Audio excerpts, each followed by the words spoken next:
Então, quando você tem clarividência, você consegue ter a visão e a clareza, que são duas virtudes, certo? Então, você consegue ter discernimento sobre ponderação, discernimento sobre as situações.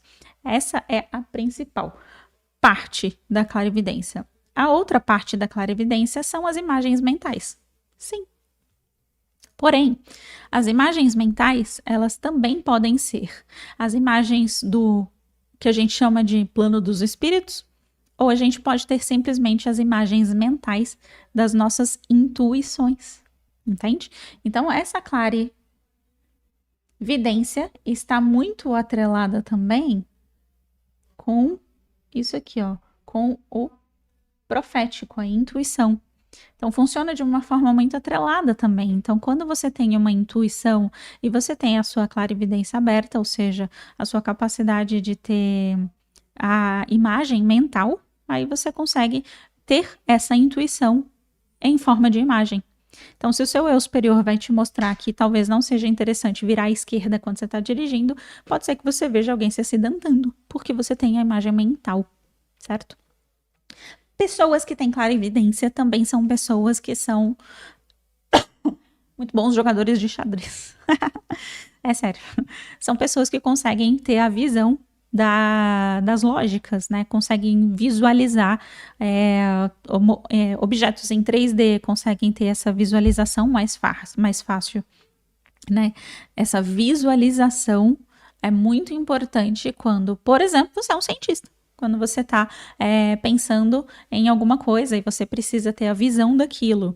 Co-criadores trabalham com a visão também. Então, quando você está manifestando uma realidade, você trabalha com a visão, a forma mental, a visão daquilo. Então, você consegue ter aquela visão. Então, você quer co-criar que você está ganhando um prêmio, você está lá no palco, imagina as pessoas embaixo, como que é a luz desse palco, como que é a sensação, o vento, o ar-condicionado, as pessoas, você tem um teleprompter, você não tem, você tem um microfone, se não tem, então você consegue imaginar todas as pessoas ali, sabe?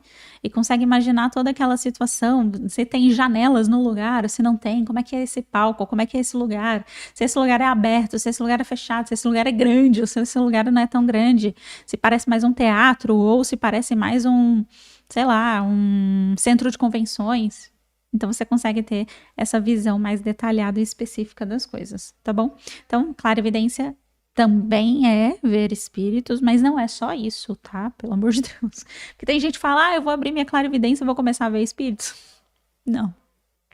Ver o plano dos espíritos, inclusive, nem é uma coisa que a maioria das pessoas quer ficar fazendo. Você pode passar por isso no começo, mas depois você para. Porque não é tão interessante. É interessante no começo ver o plano dos espíritos, brincar no plano dos espíritos, fazer um monte de coisa do ponto de vista de aventura mesmo, mas depois você vai pegando bode daquilo, você vai lá, vou fazer outras coisas. Você vai se ocupando com outras coisas da vida, da sua vida encarnada e física.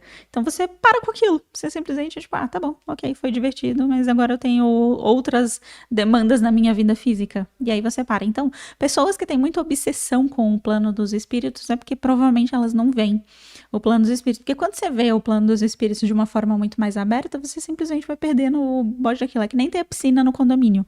No começo é, uau, meu Deus, que incrível. Mas aí depois você fala, ok, tem uma piscina. Eu não preciso me preocupar em se eu vou ou não conseguir ver o plano dos espíritos. É tipo, tá ali, entendeu? Tá disponível. Às vezes, quando a pessoa é terapeuta, ela vai fazer alguma coisa no plano dos espíritos, mas ela não fica no geral ali, entendeu? Ela simplesmente vai lá, faz alguma coisa, resolve o que tem que resolver e vai embora. E vai embora. Defina, vai embora ali. Não vai embora pra onde? Volta pro seu corpo físico, óbvio, entendeu? Aí você volta pro seu corpo físico e vai fazer outras coisas da sua vida real, porque você tá dentro de um corpo físico encarnado e você vai descobrir que o plano dos espíritos nem é tudo isso. É muito semelhante ao que a gente vive aqui, entendeu? Então, é isso. Então, não é ver espíritos, tá? As pessoas que desenvolvem a clarividência, elas não vão ficar vendo espíritos, a não ser que elas queiram muito, que elas achem isso muito fantástico, interessante, mas enfim. Agora vamos falar da intuição, finalmente, né? Expliquei tudo isso para que vocês entendam a questão aqui da intuição. O profético, que é o que a gente chama de intuição, ele funciona de algumas formas, tá? No geral, quem que vai falar aqui no seu profético? O seu eu superior, tá? Seu eu superior geralmente é o que está falando aqui no seu profético. Salvo algumas exceções, quando rola um processo de interferência aqui no meio do caminho. Eu vou colocar não vou nem colocar interferência, vou colocar intermediário. Vou dar um exemplo aqui, tá?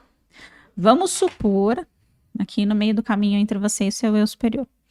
Vamos supor que você tem uma crença de que para ir até Deus você precisa ir até um santo. De que para ir até a fonte criadora, o todo, para falar com o todo, a fonte criadora, para falar com a vida, entenda, eu tô falando vários nomes de Deus, de tudo, do Criador, de tudo que existe. Se você tem alguma crença de que você precisa de um intermediário, pode ser que você convide um intermediário a ficar no lugar do seu eu superior. Por quê? É a mesma coisa de você olhar para o seu eu superior e falar: você é bom, você é legal, mas o outro ali é muito melhor. Entende? Então, você pode convidar um espírito, uma entidade, você pode convidar um anjo de guarda, você pode convidar alguém para ficar no lugar. Se essa pessoa quiser ficar no lugar, porque ela tem interesses em ficar nesse lugar, ela vai ficar. Entende? Então, salvo raras exceções, que são algumas, não é comum, mas que são algumas, a pessoa ela tem ali um intermediário no processo dela, tá? Por quê? Porque ela acredita que ela não é digna. Ela acredita que ela não merece, que ela não é boa o suficiente para ser ouvida, amada e cuidada diretamente pelo seu próprio eu superior, pela fonte criadora.